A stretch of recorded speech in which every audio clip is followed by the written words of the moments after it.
Deals, deals, deals. Who doesn't love a good one, especially if they can save you money in the long run? With the cost of being an adult extremely high right now, it's really important that we are adapting ways to become a smarter shopper to help us keep costs low and also save money in the long run. Joining me on the podcast today to discuss just how we can become a savvy shopper, I'm joined with my good friend Chloé Carmichal, founder of Chloe's Deal Club. Hello, Chloe. Hello. This is so exciting. I know. You've come all the way down into the studio from Scotland. Yep, all the way. Yep. So Literally. you cannot say I don't love you. No, I know. And I appreciate it. And you're a good friend of mine. And you've also been on the podcast 3 times before, maybe? Yeah, twice I think maybe. Twice, Yeah. I think. But here we are for a 3rd time, and this time we get to speak in person. I know. Finally. How's it feel to be in the studio? It's good. Yeah? It is so much better than doing it on Zoom, isn't it? It is. Yeah. It is. It's more personable. It's more fun. And obviously, we get to have a great conversation today. So I'm very excited. But before we get started, please introduce yourself to everyone listening. So I'm Chloe and I run Chloe's Deal Club, Yes. as you said. So it's a community where I help people be smarter with their money. It's very easy for us all to walk into shops and just pay the price that's there, but Yes. I want to help everyone make their money go as far as possible because we all work hard for our money, and I want as much of that to stay in our own pockets as possible that we can put towards whatever our future goals are. If it's saving for a wedding, a house, a holiday, just saving to try retire early. Yes. So yeah, it literally started as a hobby and then it's grown quite quickly, 5 years on now. So we've got a community of around 200,000 across all platforms. And yeah, it's amazing being able to actually feel like I'm making a difference in people's lives. It might only be small savings, but it does really have an impact on people's lives that they feel more in control of their money as well. Yeah, and I've seen the impact because your community has grown so quickly, at least in like maybe the last year and a half or so, and that just shows the power of the content you're sharing, how desperate we all are to save money. You know, it's that saying like, look after the pennies and the pounds look after themselves or something like that, and it genuinely does add up. So I guess I'm keen to know what made you start Chloe's Deal Club. It was literally a random Sunday night in May 2019, and I remember saying to my husband, I was like, I think I might start just a deals page, and it was actually called Chloe's Bargain Club back then. I literally just was like, oh, I'll just do it. Yeah. Because I was finding deals anyway, and I thought, well, I may as well share it with other people. Like if I find a good deal, I may as well tell someone else about it.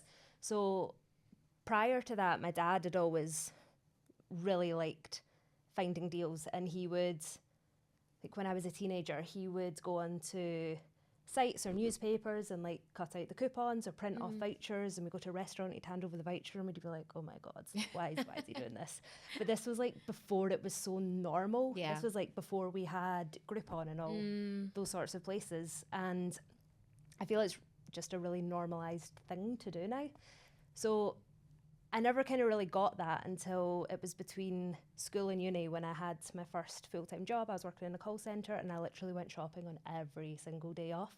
And it wasn't until I think I was in New Look or something, and I was buying something and I realised that there was like a little deal stack I could do. Like if I signed up to like their newsletter or something like that, I got 20% off on top of the sale price. And I was like, hang on, like I'm kind of getting why my dad liked this. Yes. And then since then, I've just always tried to put a bit of effort in to make sure that I'm not paying full price for my purchases. Yeah. It's just a kick I get out of it now. I almost feel like I'm beating the system. Yeah. Because there could be someone in the queue behind me paying full price for it, and I'm like, I've saved 24%. Woo, go me. And 24% off like an item, a big item, is a lot of money. And like I said, a lot of us need these savings, which is why I've got you on the podcast today.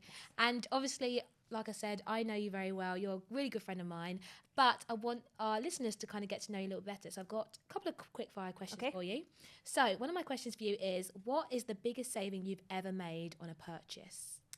I would say it's usually always on travel things. I would say my favourite thing to save money on just now is flights. And I would say I got a taste of business class flights a few years ago, and it's like ruined my life whenever I have to go in economy. But it was actually my brother that told me this hack, that if you book your flight, you book the start of your long haul flight from an EU airport, it's so much cheaper than flying from the UK. It's something to do with airport tax or air tax or something. So we always do that now, and we save like at least £1,500 per flight.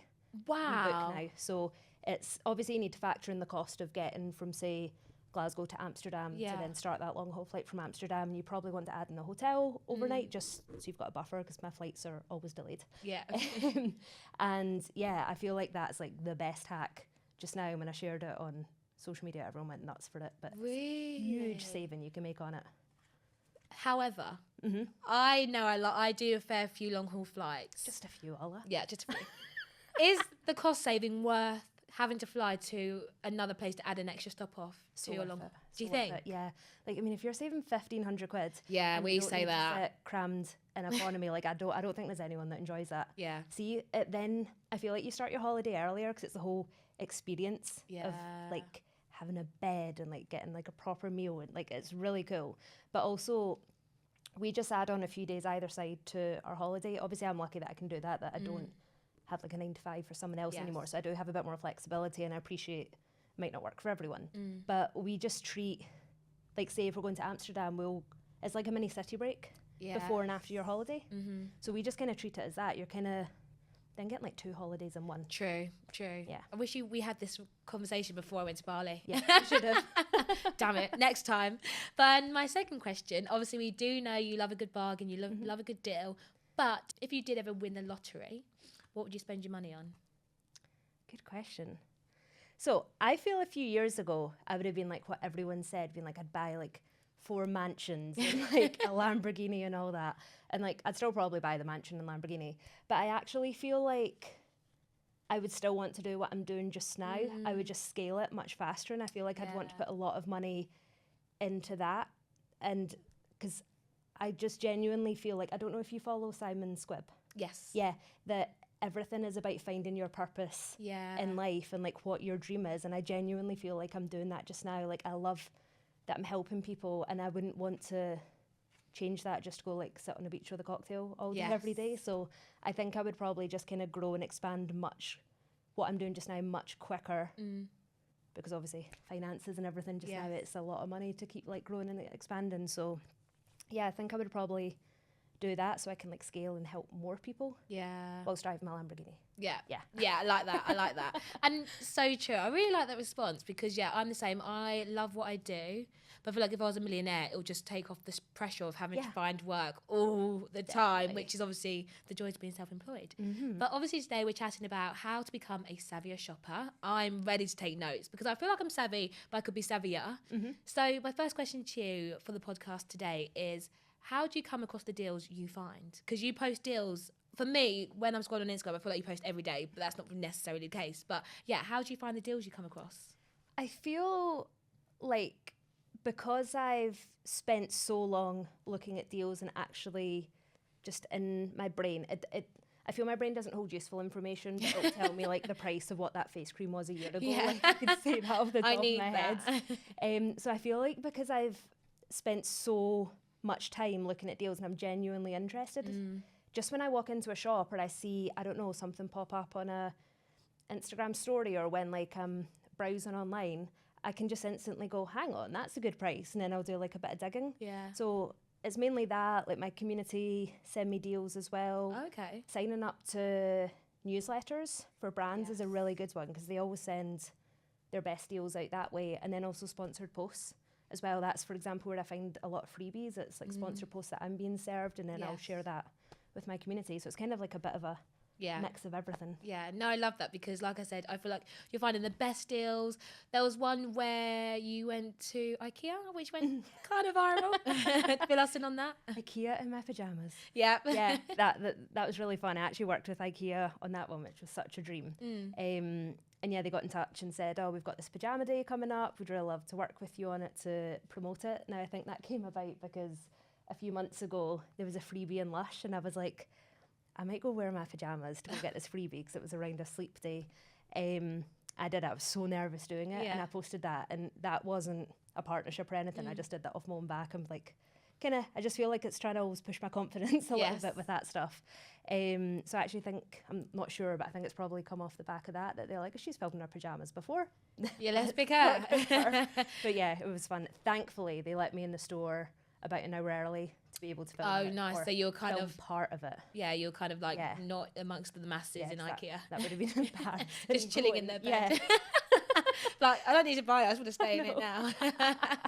No, I love that. And obviously, like I said, you come across amazing deals, which all of us want to know, right? So for the listeners today or the watchers, how can people become a more savvier shopper? I would say don't settle for the first price you see. There's pretty much almost always a way you can save money on what you're buying. The sort of easiest one is to always pay with a debit or credit card that gives you rewards, Yes. or cashback. That's such a low-hanging fruit that you don't need to do anything. You're just paying with a card. Yes. Obviously do your research into what's best suited for you. And then I would say sort of automate your savings where you can, so you can use a discount code browser extension such as Honey. I think there's also I use Honey. Pouch. I think it's another one. I've not actually used it. I always use Honey. And when you get to the checkout, that will pop up and tell you what discount codes they're aware of, and it will automatically apply them at the checkout. And then cashback as well. I think a lot of people think cashback's a scam. They do. I used to think maybe, I don't know, even about 5 years ago, I was like, this sounds too good to be true. Yeah. But that's basically where you make a purchase and you essentially click through from another website before, and then you get rewarded a percentage of your order value after you've made. So I don't think I explained that well there. It's essentially like an indirect discount. Yes. Where after you've made your purchase, you're going to get a percentage of your order value back. So it's like an indirect saving. It's good. Yeah. And what cashback websites do you use? A lot. Fill us in. Yeah. If you're listening to this, the ones I would say to start with are TopCashback. Yes. So that's the one where, say you were shopping at Nike, you'd go in and search for Nike, and then click the button from there and then make your purchase on Nike as normal, and you'll get your cash back after you've made your purchase. I would say Airtime Rewards as well, because you just link your bank card to that and then you just spend as normal. And half of the time you don't even realise you're earning cash back. So easy. And then you can redeem your cash back to your phone bill with that one. And then I would say a gift card one, Cheddar or EverUp. And that's basically, if you were going to Costa, you'd buy a gift card for Costa for the price of your coffee and just pay with that at the checkout. But you might get, for example, 5% cash back on that. Okay. So I do that a lot with supermarkets. I'll just buy my gift card for the month, and then that's kind of like my budget. Yeah. So say, for example, a Sainsbury's gift card, I would buy that on, say, Cheddar or EverUp, and then it might be, for example, 5% cash back. So if I buy a £100 gift card, I'm getting £5? Yes. Yes. I was like, Quick I feel maths. on the spot there. I was like, £5 or 50p? I would get that back in my pot, and then I can just use my gift card every time I go shopping. So clever, isn't it? And it's things like that that people completely overlook, and especially because we've been through this time now, because we've been in this cost of living crisis, although it's not really a crisis anymore, we're in expensive times. I feel like a lot of the saving tips we get given now is like, use your club card. Yeah. And it's like, okay, but the club card doesn't really do much. So those tips there are so handy. And like you mentioned, TopCashback, I use TopCashback.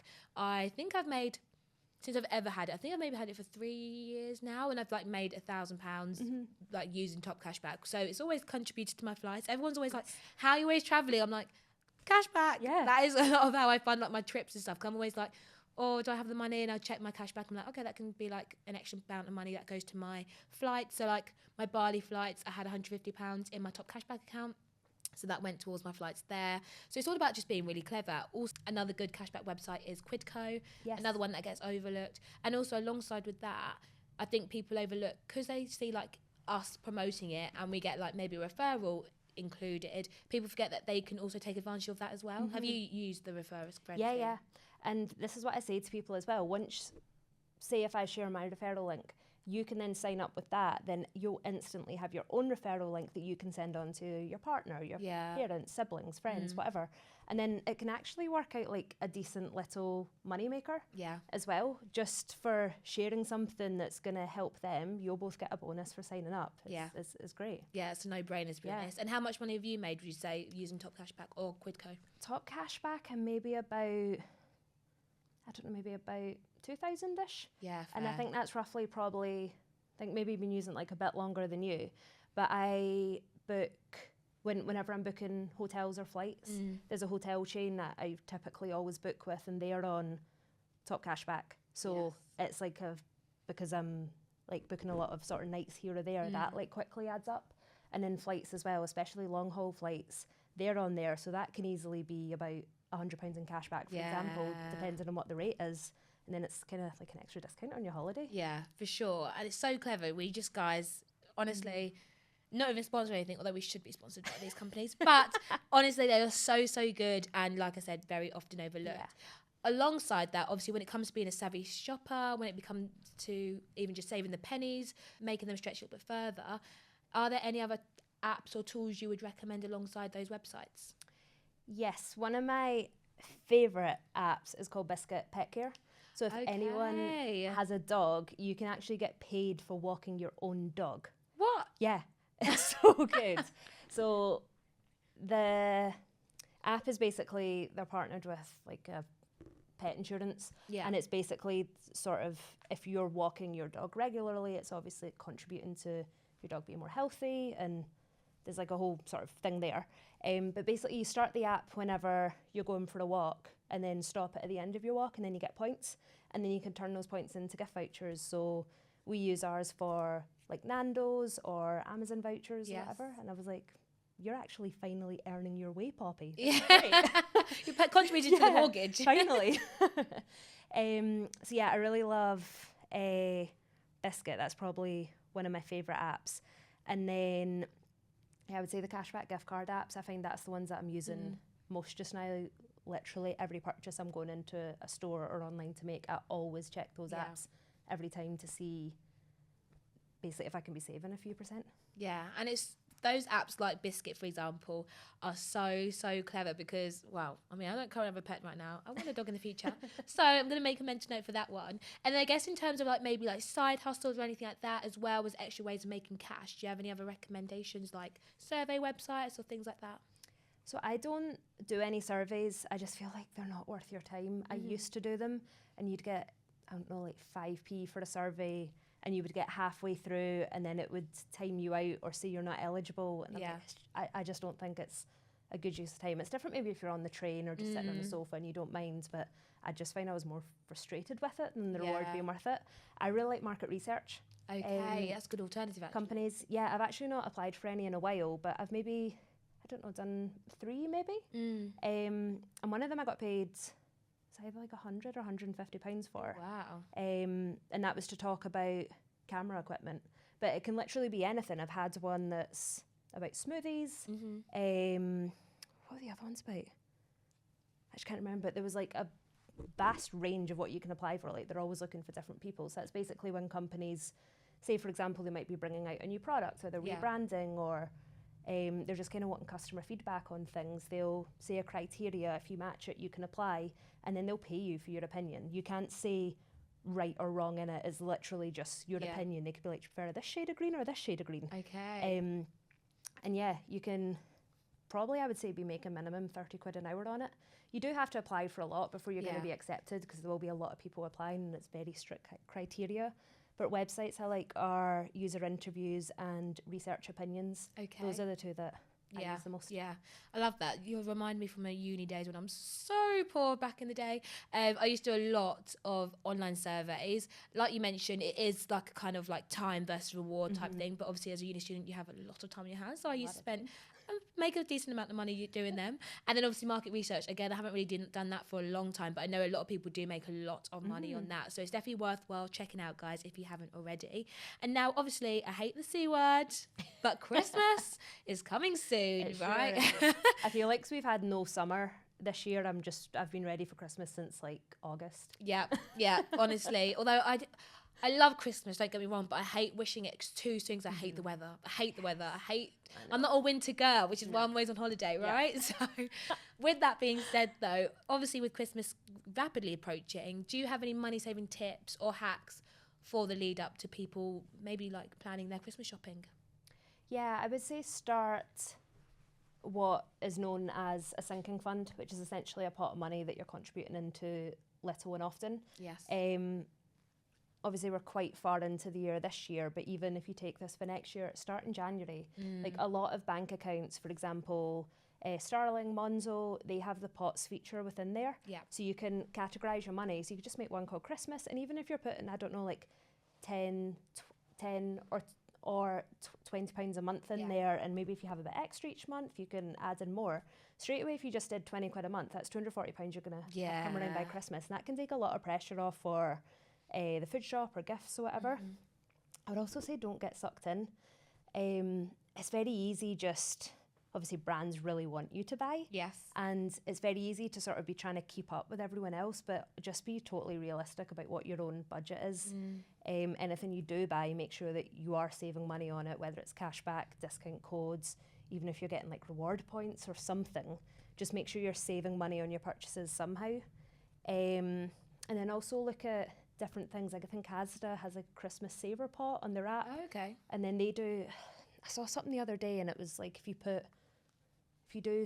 you buy something, you get money in your Christmas saver pot or something. So just kind of like be taking advantage of those things where you can as well. Yeah, I agree with all of what you said, especially about not getting sucked in. I feel like Christmas is such an expensive time of year, probably more so now because the cost of goods have risen so sharply, especially when it comes to like your food shop, if you're hosting drinks, things like that. It can really, really add up, and like the last thing you want to do is end up in January and you're literally like, oh, actually you have no money left for like, I don't know, January and February, let's say. So it's really important that if you are going to plan to go big this Christmas, make sure you have that budget in place, because without a budget you can obviously end up spending here, there, everywhere. And funnily enough, in the lead up to Christmas, I don't know if, correct me if I'm wrong, but you have a mixture of like there being like sales. You obviously will have like your Black Friday and things, but are we really finding good deals on Black Friday? Because I feel like historically now we're seeing that they've just hiked the prices up for Black Friday, making it seem like it's a good deal when it's not actually a good deal. Yeah, so this is where I'd say always check price history or price comparison sites. Okay. So for Amazon, it's called Camel. And then you just copy the URL of the product from Amazon into there, and then it will show you the price history of it. So you can keep a track of being like, oh, that's actually was that price 2 months ago, or it was actually a lower price than that. Yeah. And then for other websites that aren't Amazon, I use pricerunner.com. Okay. And then I just search for the product on there. For example, the LMS cleansing balm, just search that on there and it will show you the price history of it. And you can also look at a price comparison across lots of different websites. So you might see what price it is on Boots and on Look Fantastic and Cult Beauty, for example, and it will show you the price on all of them, so you can make sure that you're getting the best deal that way. And check the price history of it as well. Just going back to what you're saying about the budget for Christmas as well, I definitely also say chat to your adult friends to see that, are you just buying a gift because they're buying you a gift? If so, I don't know, maybe suggest go out for dinner, or you'll like, I don't know, go a walk or coffee and just spend time together instead of buying something for the sake of buying it, because there's a good chance that they might be in the same position as you as well and don't want to spend that money, or it could be better used elsewhere. I agree, especially when it comes to like adult friends, at least my age now. I think gifts have like gone. Do you know what I mean? I'm like kind of over gifts. And don't get me wrong, I'm no millionaire, but I'm past the point of like needing stuff. I don't need to be gifted things, you know? So I think go buy it. Yeah, literally that. Or I'm just past the, maybe it's not materialistic, but I'm just past that phase where I need people to just shower me with gifts. And I much value more so spending time with my friends and my family, because obviously you never know when you're last going to see them, etc., etc. So I am very much like I'd rather than spend like 20, 30 to £50 on a present, let's just go for dinner. Yeah. Not that dinner's cheap anymore, but at least that's an alternative. Definitely, yeah. Couldn't agree with that more. Me and my friend have done that for years. Instead of birthday gifts, we'll just go out for dinner and whose ever birthday it isn't is the one that pays. Yeah. And then it kind of evens out, and it's nicer going out and doing that instead of being like, here's a candle. Literally. And we're done with the socks, the pajamas. Mum, please, no more pajamas. Because my pajama drawer is so full right now. So, and it's about having those conversations though, isn't it? And although it can be really uncomfortable, those conversations have to be had. You know, many people are probably thinking the exact same thing, because I know how tight this year has been financially, and I know I'm not the only one. So I think it's really important that we have those honest and open conversations. But I guess going back to having dinner and drinks and things with friends, or even just socialising, because Christmas is such an expensive time because everyone's out partying or socialising. Do you have any ways that we can save money on dinners or like just social outings? Yeah, I would say look at different voucher websites, because especially that's when you can get really good deals midweek as well. And everyone's so busy in the run up to Christmas that your weekends really quickly book up anyway, that you can easily do something on like a Tuesday night. I would look on there. You can deal stack that with getting some cash back as well. Or even look at having a night in instead of going out instead. And instead of one person having the stress and cost of having everyone over, even just like tell everyone to bring a board and bring their own drinks as well. I keep seeing people do that, having like bring a board night. Yes. And it looks so good. I'm yet to do that with my friends. Same. Guys, if you're listening, can we do one? Because I haven't done a bring a board night. And everyone brings like their own colour, or I know everyone has like a snack they have to bring. I think it looks so fun, and it's just cozy. Especially during winter when it's very cold and no one wants to leave the house anyway. I think those are the things we should be doing. But I guess to add to that, one app that my friend highly recommended to me ages ago now was called First Table. And that is, I don't know if it's only just London, but maybe other cities as well. But if you download the app, it will give you discounts if you come and book the first table of the evening. Because most people like having dinner like 7, 8 o'clock, but they might open at 5. So they might give you a discount if you book the table at 5 rather than 8 o'clock. So those kind of things, it's really important to look out for. And there's probably loads of other apps, but off the top of my head, that one's that came out. Taught me something. And I'm glad. I'm wondering if that is just a London thing, so it's not something I've ever heard of. But I'm definitely going to download that. Yeah, please do. And hopefully you guys listening do too. So I guess to kind of round up today's conversation, Chloe, obviously with just life being very expensive, we've got Christmas around the corner. Do you have any final top tips you'd like to share on the podcast that you haven't already done so before? I feel like we've covered pretty much everything, but I'd probably just like to really reiterate that you don't need to pay full price for things. There is always some sort of way that you can save money. I know I've seen such a shift in the last few years from when I first started my deal club, people being like, I'm not going to all that effort to save save a few pounds on my purchase. Whereas since the cost of living crisis really spiked, I've seen that people actually want to put that effort in now. So it might seem like it's a lot of effort to you just now to, I don't know, use a cashback app or look at different bank cards, for example, that might reward you, or, I don't know, install a browser extension. But see, once you get your head around it, it's literally, I mean, I could do like a 4-step deal stack that probably only adds on about 2 minutes to my purchasing process. So once you actually get your head around it and understand how they all work, you're not going to get it straight away. But once you spend a bit of time understanding it and just keep using it, you'll get into the habit, and then you can be making really, really big savings on your purchases. And it's honestly a no-brainer, because at this point, especially at this point in the year, who wants to be spending full price on items they don't need to, especially when someone like you, probably is, for the last 4 years of Chloe's Deal Club, you have never spent full price on an item. Why should I, right? So I think it's really important that we take that on board. But one thing that's just come to my mind now as well is haggling. Is that something you still do? If so, where do you kind of haggle for better deals?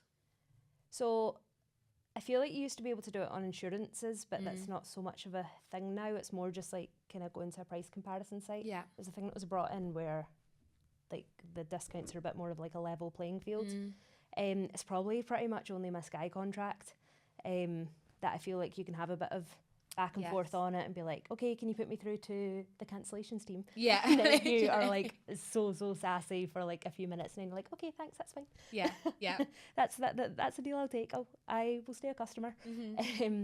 So yeah, in terms of haggling elsewhere, not really, no. I mean, I tried to haggle. I'm not sure if you saw when I was in Rome and I completely got scammed on paintings. I mean, I thought I haggled good on that, and it turns out I was totally scammed on them. So yeah, I'm probably not the best person to ask about that. Yeah, no. And to be honest, I think I'm glad the landscape has changed when it comes to looking for discounts now. But I do think some of my friends still cringe at the fact that I like to save money wherever. So I have no shame when it comes to haggling, especially when I'm abroad, because sadly you did get scammed when you're on holiday. However, when you are in different countries though, you actually just don't know what you're going to get just by asking if there is a better offer. And I don't know if it was you actually, maybe it was the first episode we ever went on, you were in a shop maybe, or maybe it was your dad, and they asked if there was a discount they could apply to something, and they got it. Yeah. Right? So it's kind of a case of you don't ask, you don't get. Yeah, my dad would be so disappointed that I got scammed on those watercolour painting syndrome. He used to literally just walk into a high street shop and just get to the front of the queue and be like, can I have a discount? And he just wouldn't leave the shop till he got one. He always got one, even if it was only 5%. He's like, that worked again. But yeah, I've never been brave enough to walk into a shop and ask for a discount. And that's where it's like having literal no shame. Yeah. But hey, if it works for some people, it works. But I definitely would say try it abroad, because I think you honestly never know what kind of deal you're going to get. But yeah, Chloe, thank you so much for joining me on the podcast today in person. I can't believe I have you in the flesh. I know. And obviously I have been following you, I think maybe for like within the first year of you starting Chloe's Deal Club. So I obviously know how amazing your content is, but if anyone isn't already following you, where can they go to do so? And you also have a newsletter, so how can people subscribe to that as well? The newsletter is my baby. I know it is. I'm actually going to say this. I genuinely, hand on heart, without being big-headed, think it'll be the best newsletter you sign up to. Like, I get feedback every single week from people saying how much they actually love it and they do actually read it and look forward to it each week, which is great, because I'm not sure about you, but I delete half the things that come into my inbox. So yeah, you can sign up to that on my website, which is chloesdealclub.com, and my handles on Instagram, Facebook, TikTok, and YouTube are all Chloe's Deal Club. And then, the links are all there if you want to get my newsletter that way. Amazing. So, guys, you heard it here. Please go give Chloe a follow. She does share amazing deals, and I'm genuinely not just saying that. I've saved quite a bit of money following Chloe and also being friends with her. And, if you guys are also watching, please do go check her out as well. So, thank you so much, Chloe. Thanks for having me.